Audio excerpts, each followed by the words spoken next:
kama vile vipawa vyao, tabia, familia na kadhalika. Lengo kuu la sheria hii ni kukuza ndoa zenye mafanikio na kupambana na kiwango cha chini cha uzazi kinachozidi kupanda, ambacho kinatishia ukosefu wa nguvu kazi ya wanaume nchini Japani.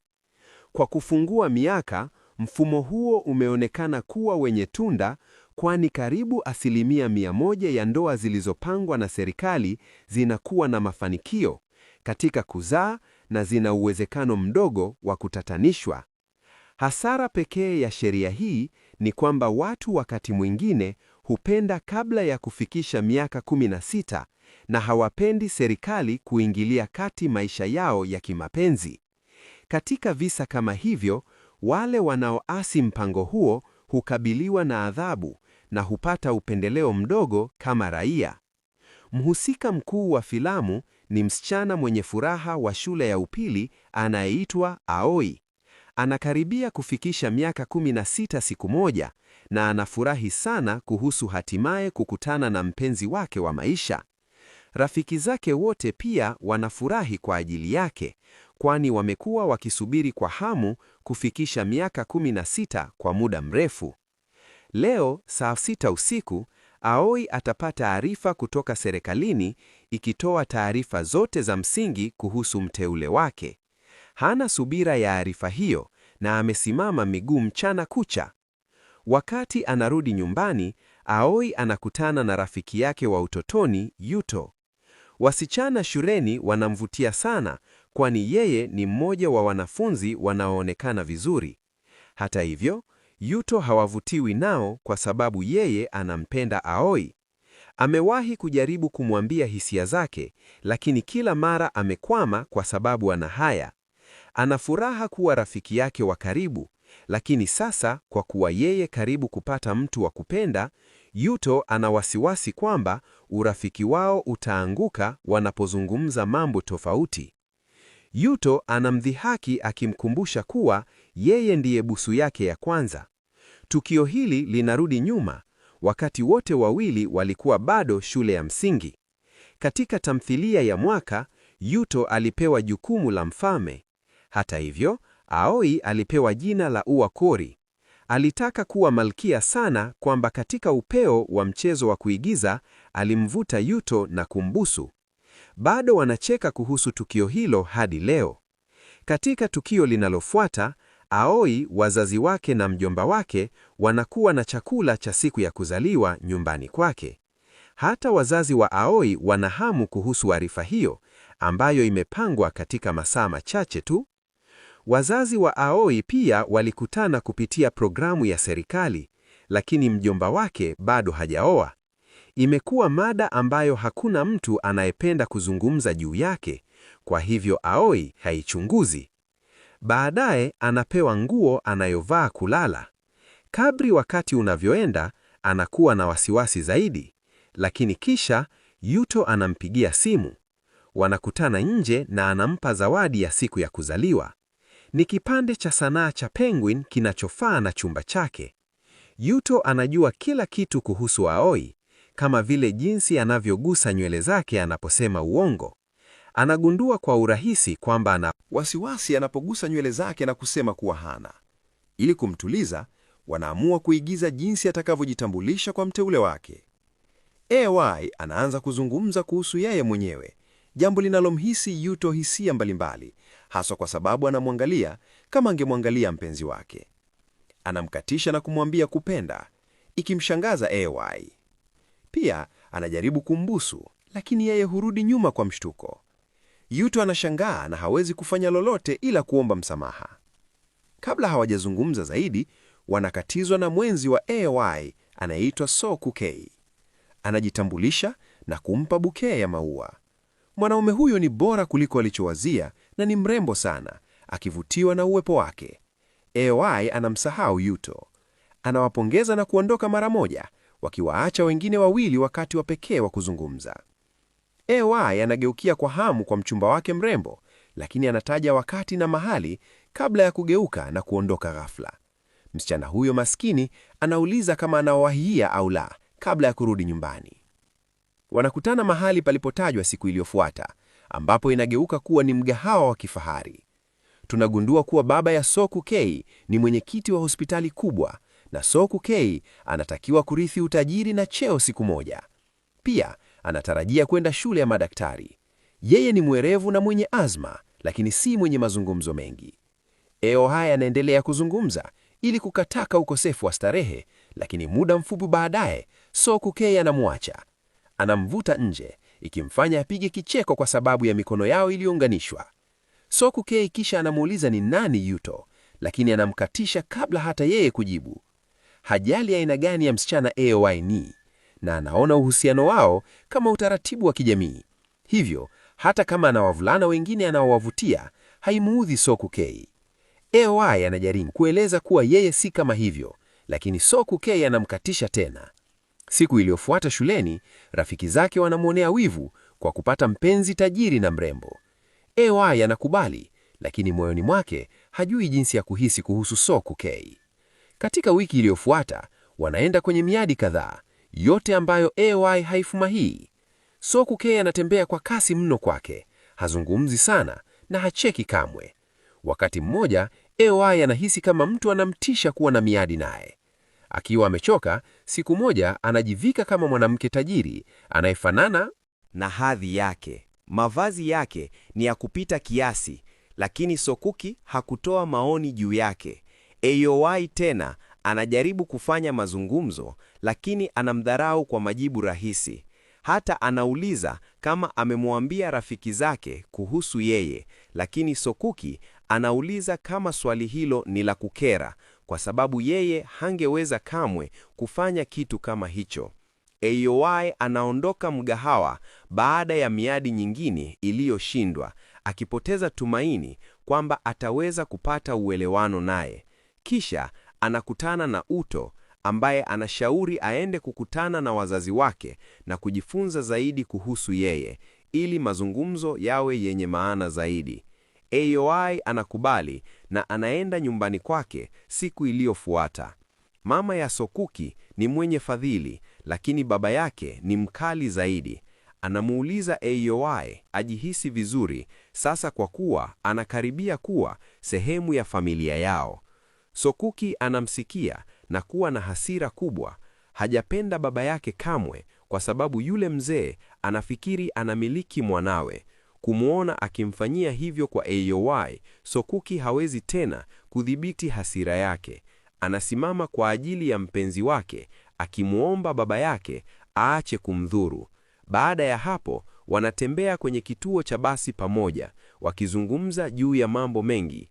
Sokuki anaomba msamaha kwa kutokuwa mzuri kwa ajili yake. Aoi badala yake anasema kuwa hajui kitu chochote kuhusu yeye, lakini kwa kuwa alisimama kwa ajili yake mbele ya baba yake, ana hakika kuwa yeye ni mtu mwema, au labda anampenda tu baba yake mkweli. Bosi wa Aoi anafika, lakini Sokuki hamwachi kupanda kwa kumvuta na kumbusu. Siku iliyofuata, anamshukuru Uto kwa ushauri, ingawa haikufanya kazi kama alivyotarajia. Wanaepuka kuzungumza juu ya ushuhuda wake na wanaingia kwenye mazungumzo mengine ya kupendeza. Siku ya kuzaliwa ya Yuto iko katika siku chache, na yeye pia atakutana na mwenzi wake aliyepewa. Hata hivyo, tofauti na Aoi, yeye hafurahii sana. Wakati Sokuki na Aoi wako kwenye miadi yao inayofuata, anamleta kwenye duka kununua shali kwa Yuto kama zawadi ya siku ya kuzaliwa. Baada ya hapo, wanaenda kwenye aquarium, lakini Sokuki hana furaha. Sokuki anahisi kama kuna kitu kisicho sawa. Aoi anagundua kuwa ana wivu na anambembeleza, kwa sababu kuwa na wivu kuna maanisha kuwa anampenda. Sosuke anamtabasamu kwa mara ya kwanza na wote wawili wanashiriki busu. Katika tukio linalofuata, Aoi anampa Yuto shali. Anafichua kuwa alizungumza na mwenzi wake aliyepewa, lakini yeye anaishi sehemu nyingine ya nchi, hivyo wameamua kukutana katika majira ya joto.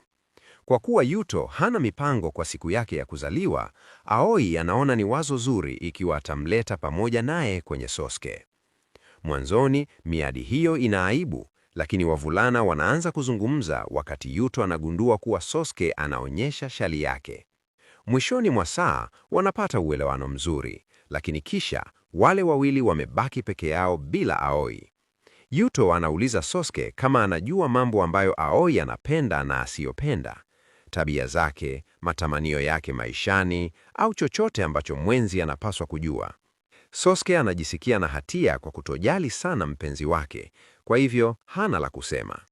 Yuto kwa upande mwingine anataja mambo ambayo Aoi anapenda na anaelezea jinsi Sosuke anaweza kuwa mwenzi bora kwake.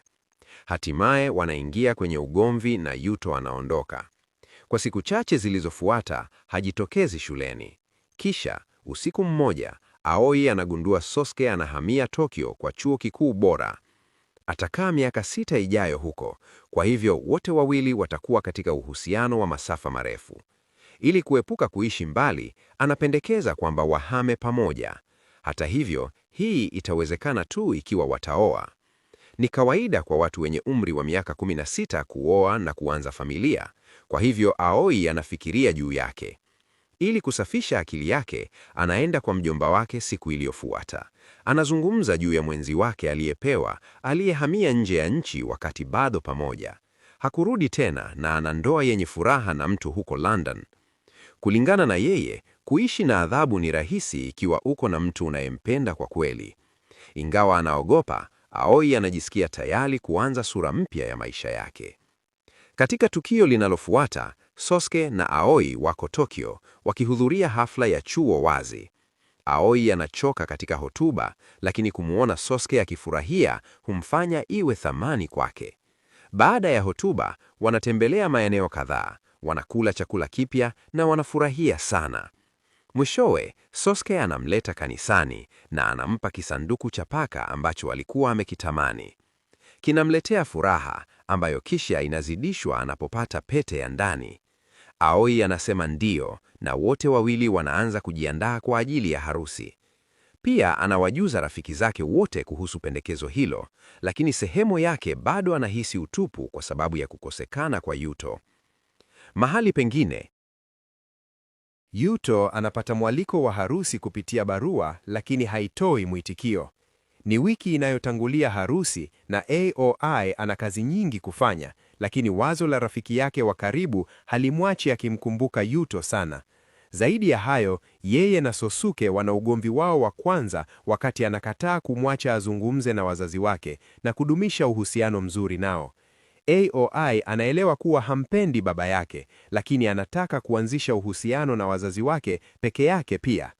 Sosuke anakataa kusikiliza na anamnyamazisha kila wanapozungumza juu ya wazazi wake. Miadi ya chakula cha jioni ya gharama kubwa haraka ikawa boring wanapogundua kuwa hawana mambo mengi ya kawaida. Siku moja, Aoi anaenda hospitali ya baba ya Sosuke na anazungumza naye juu ya harusi. Mkutano huo unaenda kuonekana vizuri kwa kuwa hatimaye ameanza kuheshimu mipaka. Wakati anaondoka eneo hilo, Aoi anamuona Sosuke akitembea kuelekea ofisi ya baba yake na kumfuata.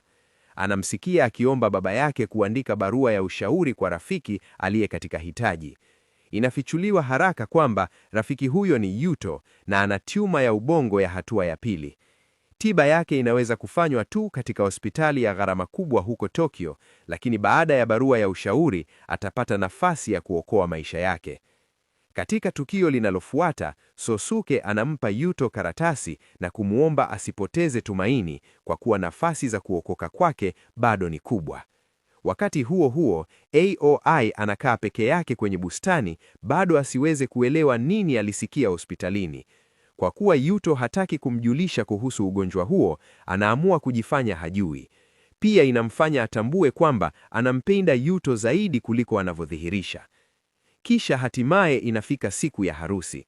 Wageni wanafika mahali ambapo maandalizi yote yamekamilika, lakini bibi harusi na bwana harusi wanachelewa.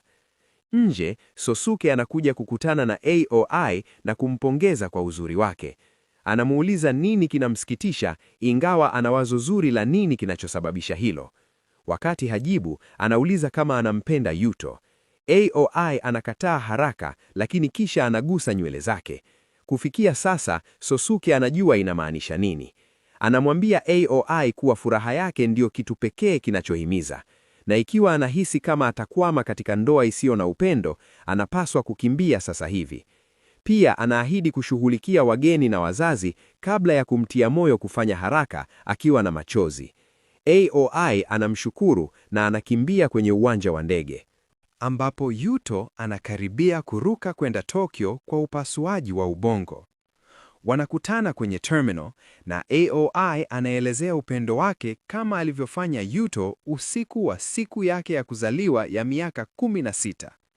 Mwanzoni, Yuto anashangazwa na kumwomba arudi kanisani, lakini mwishowe ndoto yake inatimizwa na wanashiriki busu.